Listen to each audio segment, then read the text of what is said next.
Well, hello, Nativity Bible heads. It is Dr. Wayne, and it is time for Bible Study Wednesday. And in this season of Advent 2021, we are looking at, because it's in the flow of our teaching through the Bible, and we were in 2 Kings, and we've got this ministry of Isaiah during the time of 2 Kings chapter 16. Last week, we took a look at 2 Kings chapter 16 to get an idea of the context in which Isaiah the prophet ministered.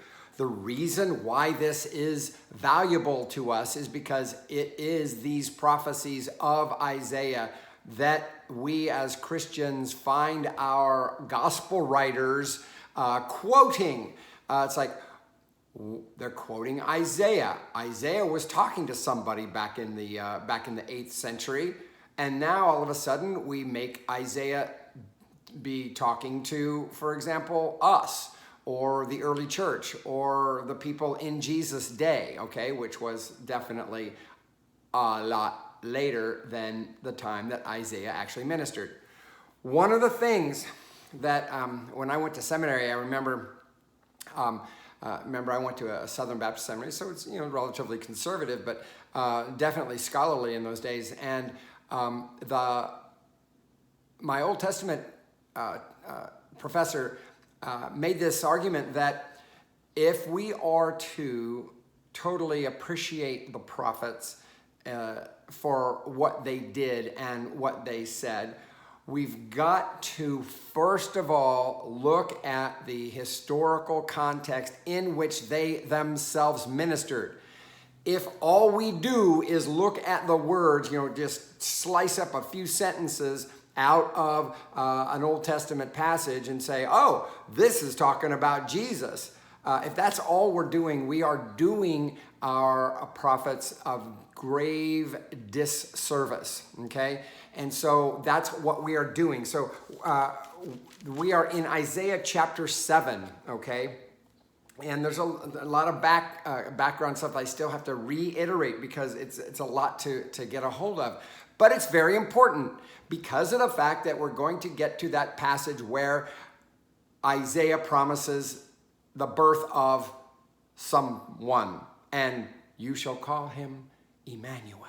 Yes, God is with us. So what is going on that he would say this? Okay, so verse 1, Isaiah chapter 7. In the days of Ahaz, son of Jotham, son of Uzziah, king of Judah, King Rezin of Aram, and King Pekah, son of Remaliah of Israel, went up to attack Jerusalem, but could not mount an attack against it. Okay. There's a ton of stuff going on here. I covered this last week when we talked about 2 Kings chapter 16. But when we hear the name King Ahaz mentioned, we got to know this is the person to whom Isaiah will be speaking. When we hear it mentioned that King Rezin of Aram and King Pekah, son of Remaliah of Israel. Israel is a designation of the northern kingdom. There was a kingdom farther to the north and a little bit east of Israel called Aram or Syria. There was another bigger kingdom, even hungrier and more active, that was going to be gobble all of them up, called Assyria, Assyria.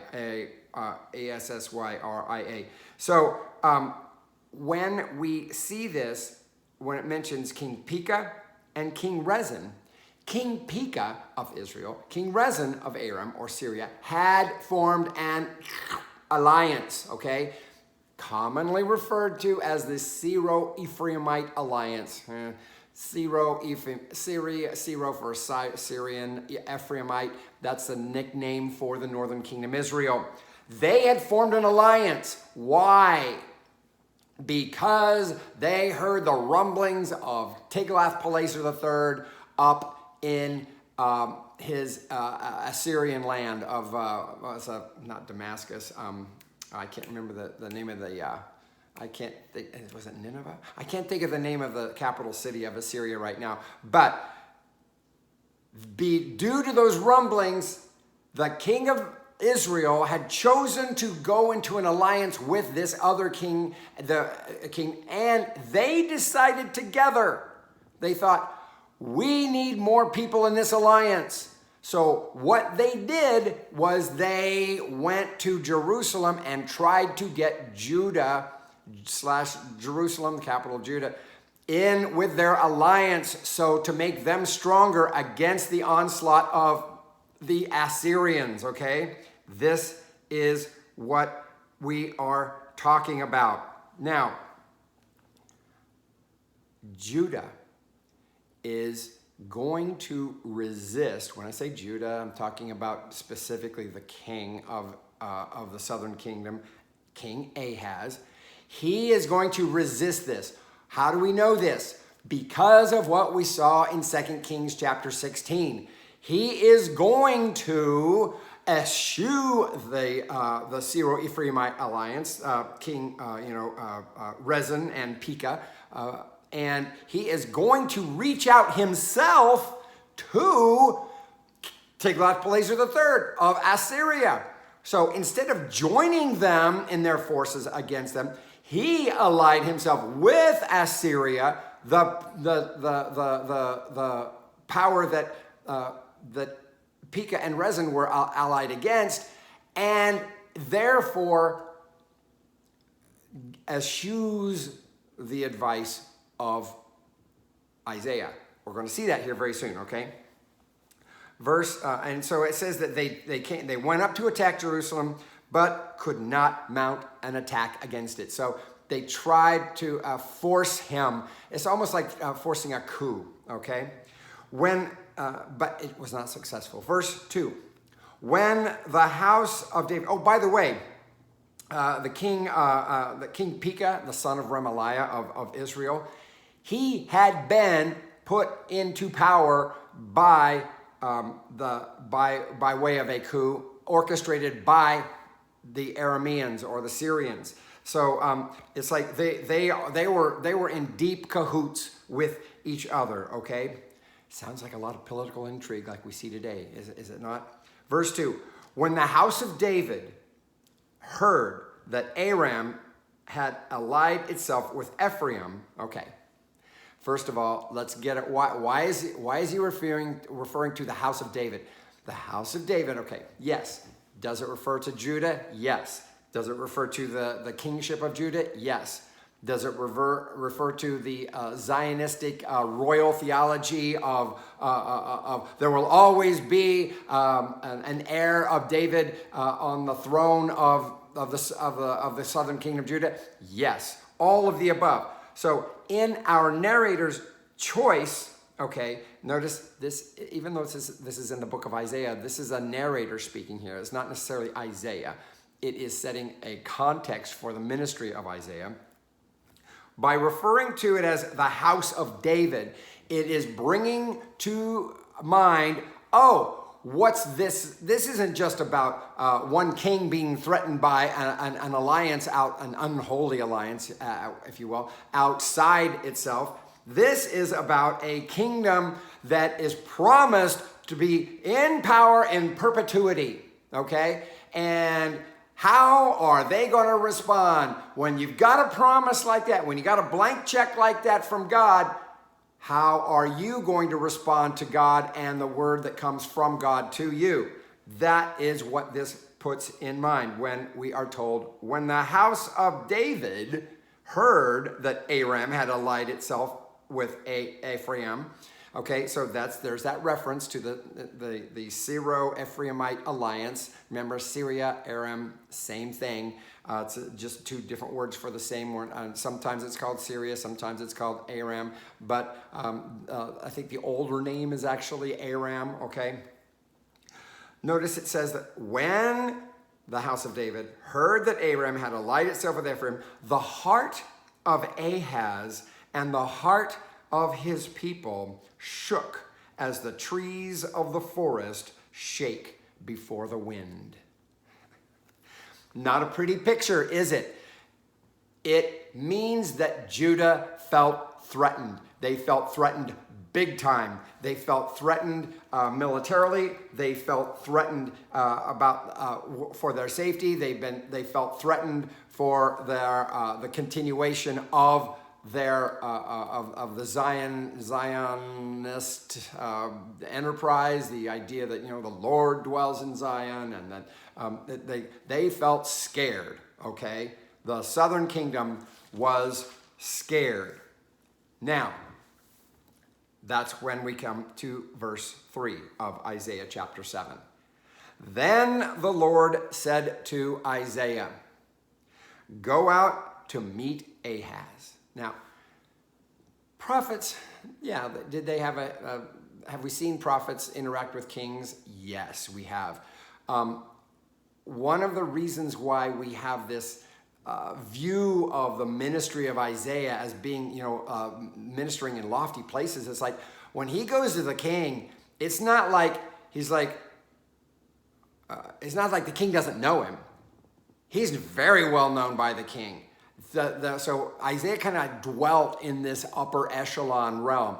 A lot different than the prophet, for example, like Amos, who was a fig tree.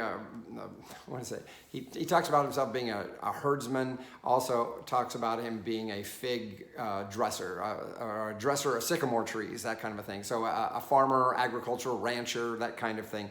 That was Amos. That's not Isaiah. Isaiah is not that kind. Isaiah is somebody who's highfalutin. Highfalutin. He's in those upper room. He's going to the king. He's talking to the king over, and so the king knows who he is. And it's not like that he shows up and the king's like, "Who are you?" No, it's like he knows. He hangs out with the king. All right.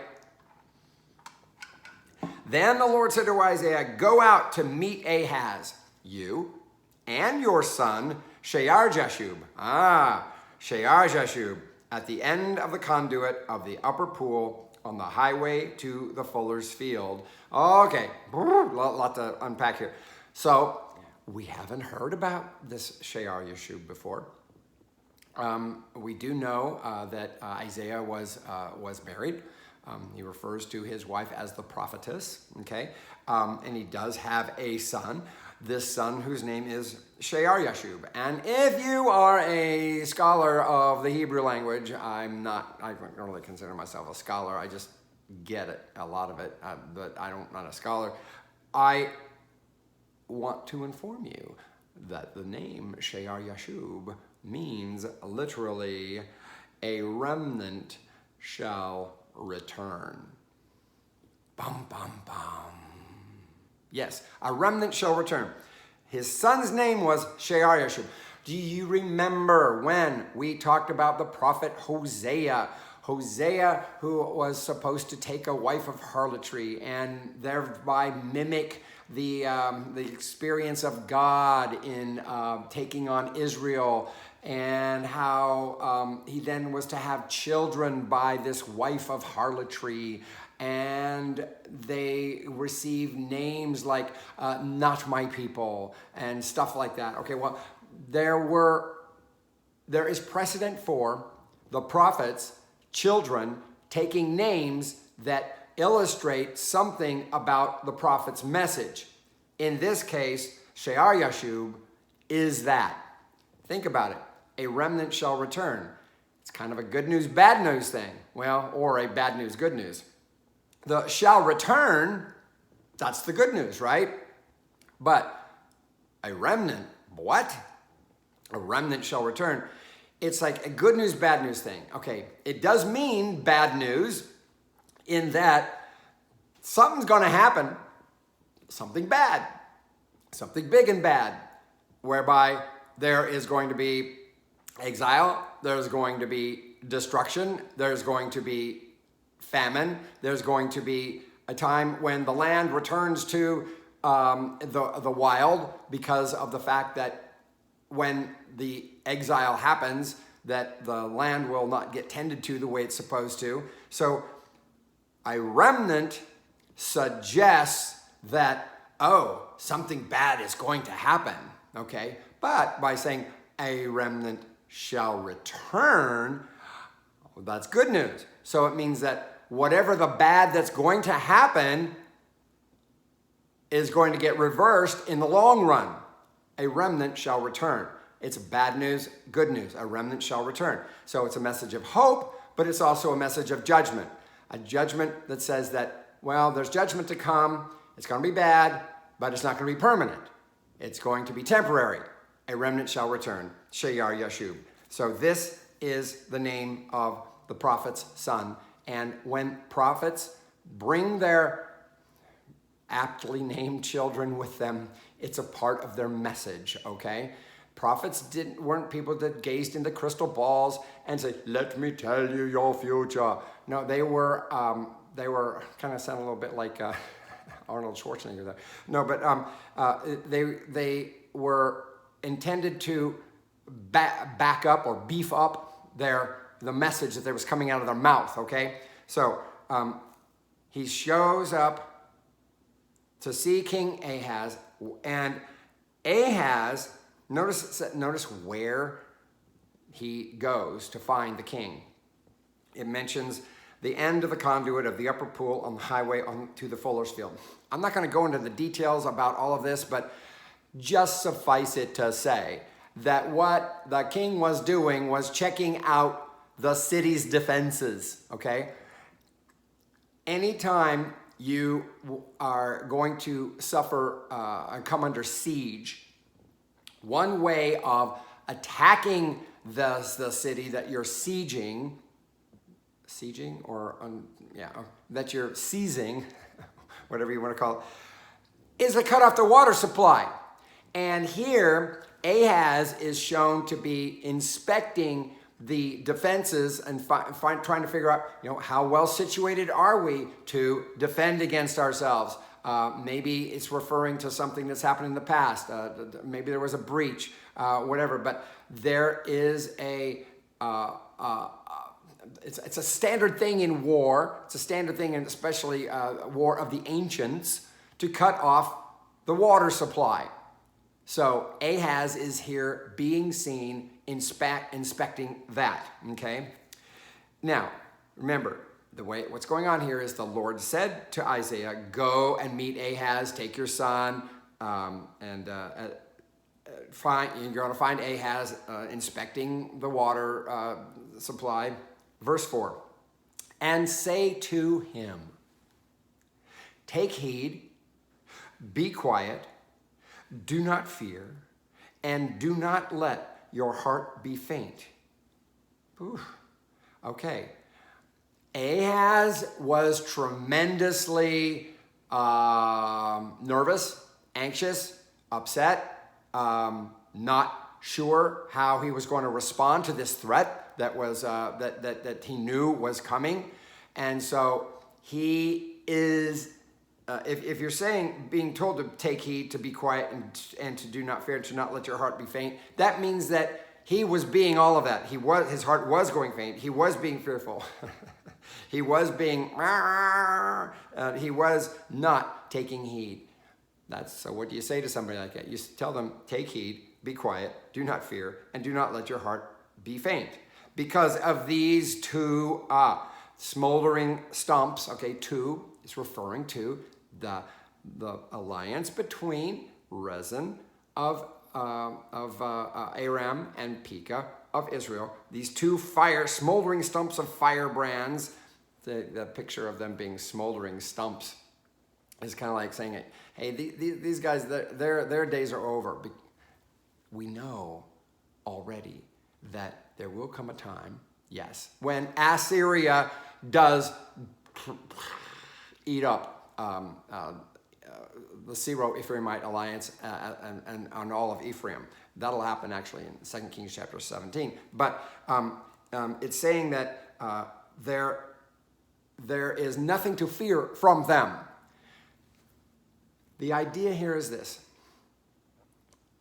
Isaiah is trying to tell Ahaz, Don't be anxious. Don't start reaching out and trying to do stuff and trying to form your own alliance. If you do nothing, things are going to be just fine. They're going to go away. You don't need to worry about them. What you need to worry about is what's on the other side of that. Ahaz, though, is not inclined to listen to Isaiah, not inclined to not reach past the Syro-Ephraimite alliance to Assyria. Okay, I'm kind of giving you a little spoiler there, but look at this.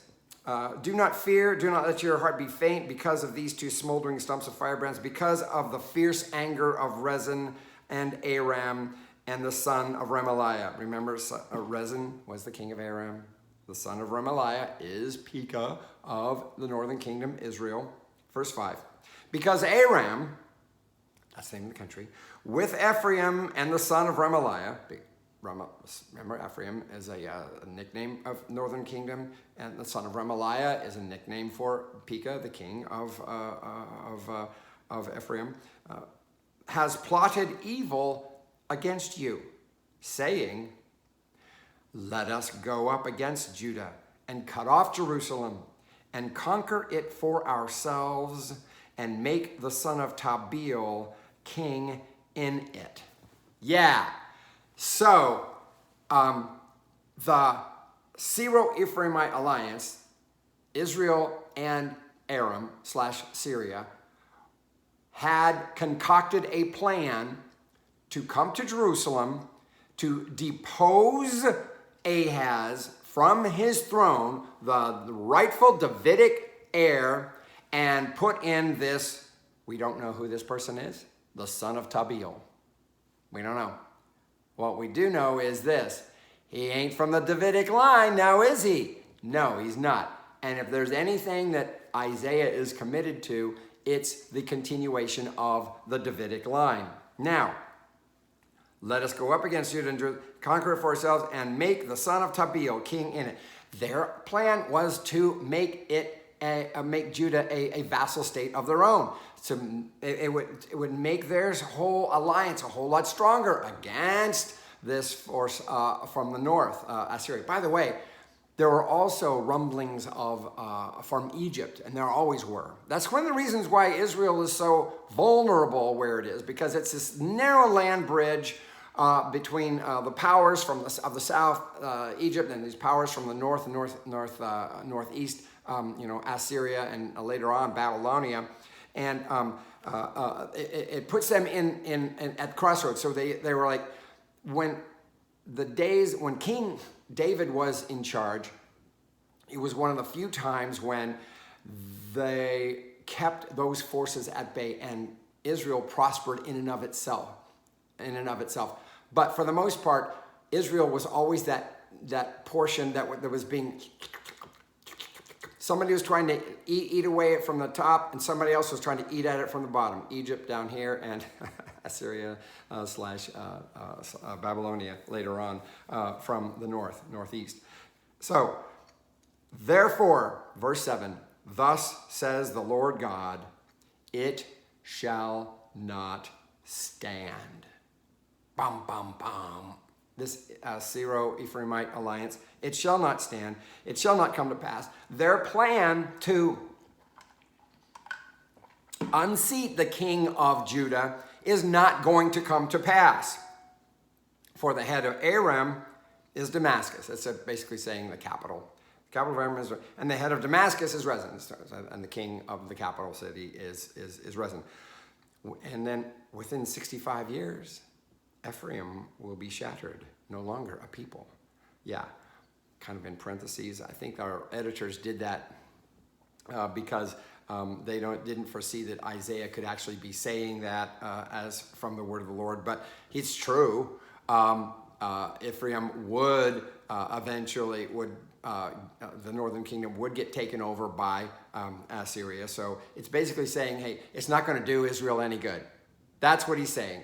He's saying, listen, this alliance that King Pekah of the northern kingdom, he's in with the king of Aram, it's not going to stand. They're still going to get taken over. Verse 9, the head of Ephraim is Samaria. Samaria was the capital city of Ephraim, of the northern kingdom. And the head of Samaria is the son of Remaliah, otherwise known as King Pekah, right? If you do not stand firm in faith, listen to this, you shall not stand at all. Yeah. Telling Ahaz, you've got to just stick with the program. Don't put your faith in foreign alliances. If you do not stand firm in faith, you shall not stand at all.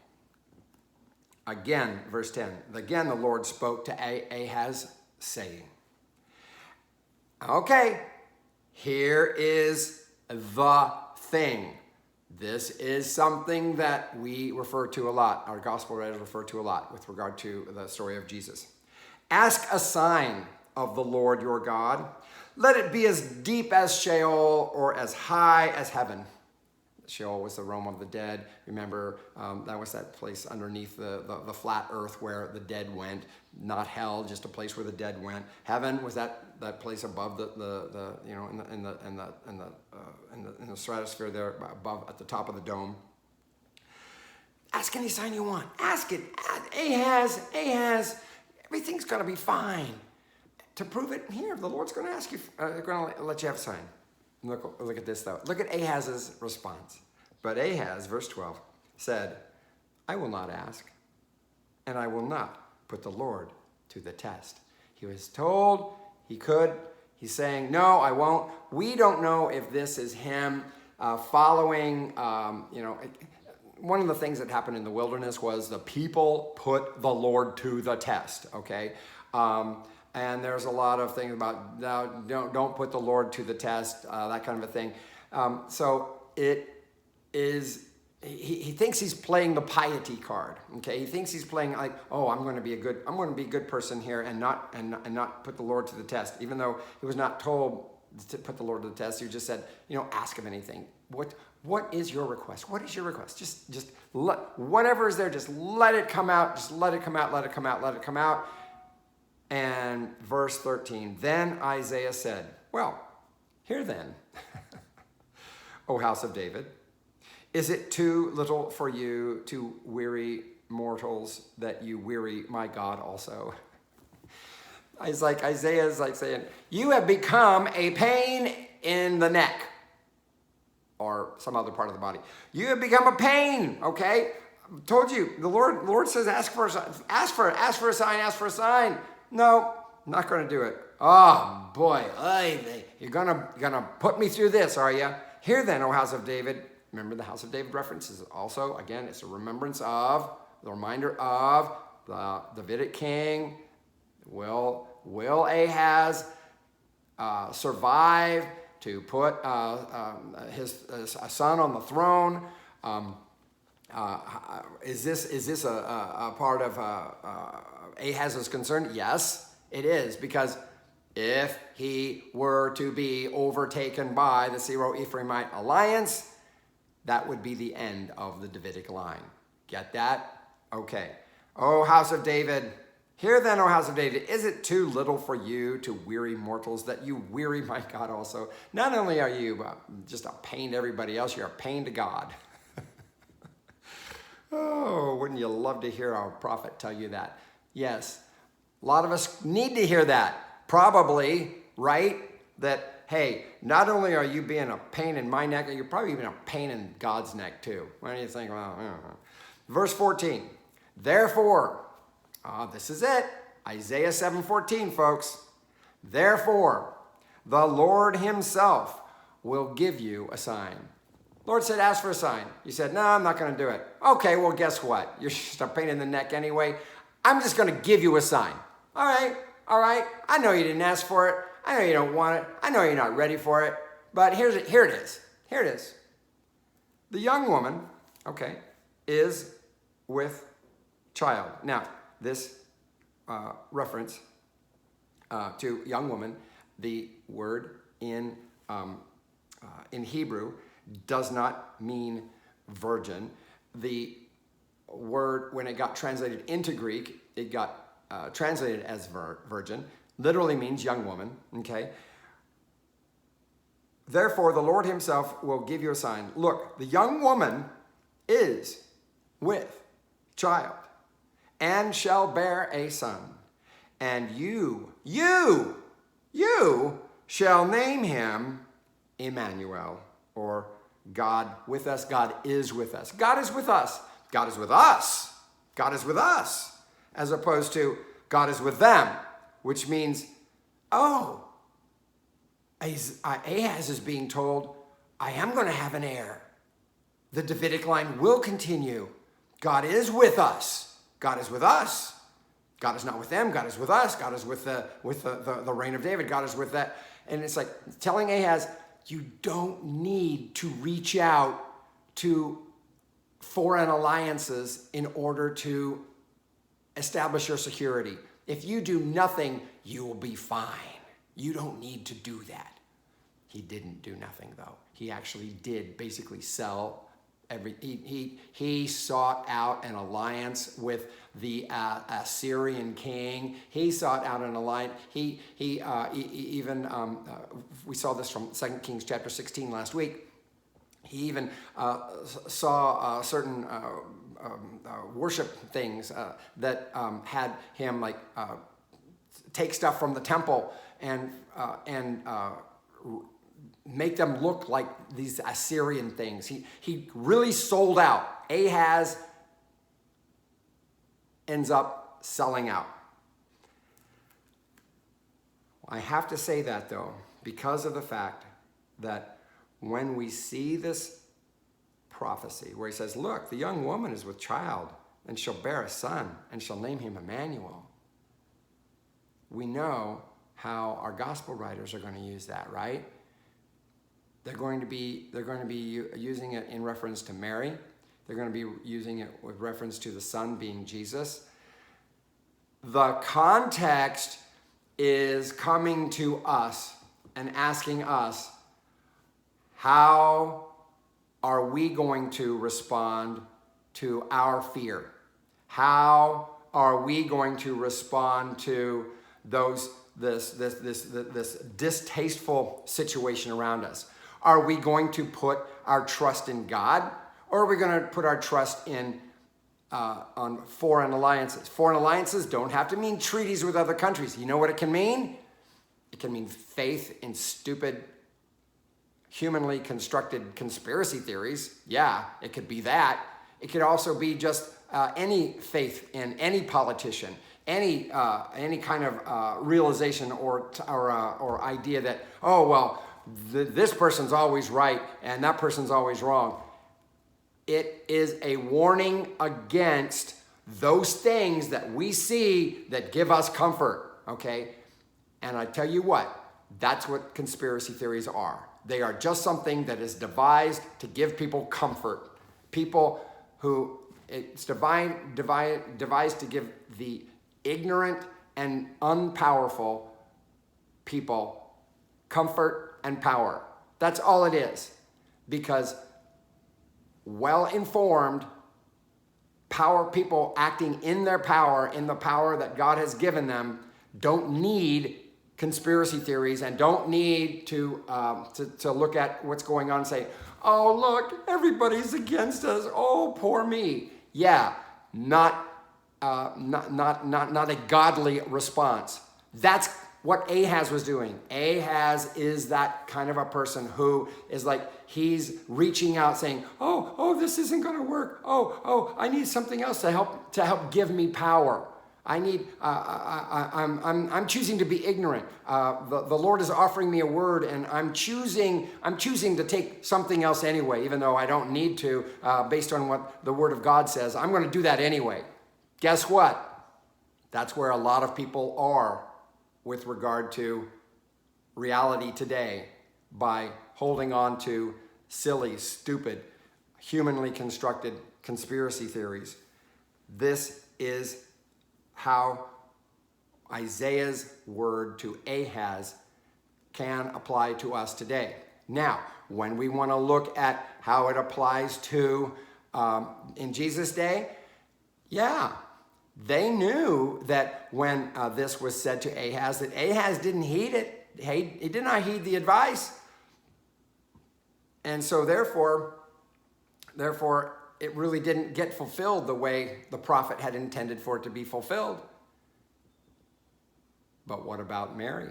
What about her baby? What about naming it Jesus, Emmanuel, God is with us? Yes, in the Christian experience, when we read these prophecies of Isaiah, all of a sudden it's like, oh, finally, fulfillment, okay? For before the child knows how to refuse the evil and choose the good, the land before whose two kings you are in dread will be deserted. It's basically saying the enemies around you, they're just gonna die anyway within 2 or 3 years. All that hubbub, all that problem that you're building up to say like, oh, this is a huge problem. It's gonna be gone in 2 to 3 years. The problems that we fear, the problems that we face, if we will trust in the Lord with what the prophet wants to tell us, you know what? It'll just die on the vine. It can just die of its own, right? The Lord will bring on you and on your people and on your ancestral house such days as have not come since the day that Ephraim departed from Judah, the king of Assyria. Okay, this is Isaiah speaking further, saying, hey, and you know, as things are going to go, you're going to eventually fall. This king that you're reaching out to for comfort, guess what? He's going to overtake you at some point. Okay? When you reach outside yourself and you seek help outside the Lord, that thing that you think is going to help you, guess what? It can eat you up. A lot of people are being eaten up today by conspiracy theories and stuff like that, right? Well, this was one of the problems in Jesus' own day. People were being eaten up by like, when are we ever going to get saved? When are we ever going to get the Romans out of here? Well, guess what? The biggest problem isn't the Romans. The problem is us. And the problem is our faithfulness and our incorporation of the teachings of God to God's people in our lives. Okay. Verse 18. On that day, the Lord will whistle for the fly that is at the sources of the streams of Egypt, and for the bee that is in the land of Assyria. These are metaphorical references to the military power of Egypt, military power of that northern kingdom, north to the northeast, Assyria, okay? And they will all come and settle in the steep ravines and in the clefts of the rocks and on all the thorn bushes and on all the pastures. Yes, there will come a time they will shrink the viability of Israel because of their power. On that day, verse 20, the Lord will shave with a razor hired beyond the river with the king of Assyria, the head and the hair of the feet, and it will take off the beard as well. When Judah eventually is taken over by Assyria, remember, they allied with Syria. Ahaz didn't believe Isaiah. Ahaz reached out to Assyria and formed an alliance with him, thinking that's what he needed. Well, guess what? He's referring here to what's going to happen in the 6th century, which is exile for Judah and no king on the throne in Judah. Okay? A lot of times when they take prisoners away in exile, they would shave all their hair off, which meant shave their beard. Notice it mentions the head and the hair of the feet. That's not referring to hairy feet. Feet is a euphemism for the genitals. So when you are shaved clean, it's like everybody can see him. There's nothing hairy there to hide anything away. Nothing's being hidden. Everybody can see everything to your shame. That kind of a thing, okay? Verse 21, I'm going to finish this off, last 5 verses, and then we'll cover chapter 8 next week. On that day, one will keep alive a young cow and 2 sheep, and will eat curds because of the abundance of milk that they will give. For everyone that is left in the land shall eat curds and honey. This is a reference to the fact that when the land goes into exile, when the people go into exile, the land gets returned back to its pastoral state, okay? On that day, every place where there used to be 1,000 vines, where the 1,000 shekels of silver will become briars and thorns. Yeah, well, that's what happens when there's nobody to tend gardens, right? With bow and arrows, one will go there, for all the land will be briars and thorns. With bows and arrows, yeah, the wild animals come back in and reclaim, and then, yeah, sure. Verse 25, and as for all the hills that used to be hoed with a hoe, you will not go there for fear of briars and thorns, but they will become a place where cattle are let loose and where sheep tread. A return to pastoral state. Again, what happens when the people are taken from the land is the land reverts back to wilderness and the wild beasts. That's all we have time for today.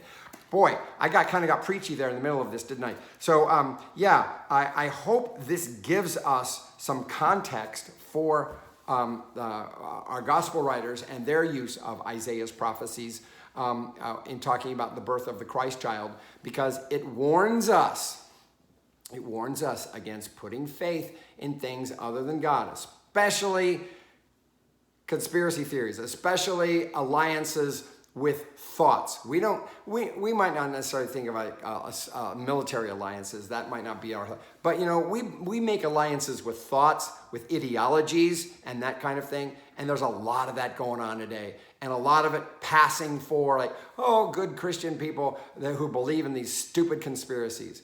We don't want to be that kind of people. We want to be the kind of people that are actually heeding the word of the prophet, heeding the word of the prophet to, hey, that'll just die down.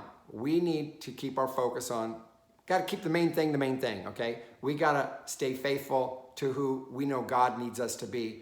We don't need to reach out and create some grandiose picture of the universe to fit our reality. We can actually rest in the reality that God has created for us. Wow, that's a lot of words. That is all I got for this week. I invite your comments. I invite your questions. We are going to go back on, for Wednesday, we're going to start live ones again at the Church of the Nativity on the first Wednesday in, not the first Wednesday, but the Wednesdays in March, okay, when Lent starts, okay. After Ash Wednesday, we'll start our in-person Wednesday night studies. I will continue to put these out on our platforms on YouTube and on Facebook, but just rest assured we will do. As far as Sunday morning, we will start that again the second Sunday of January. All right. Until next time, peace.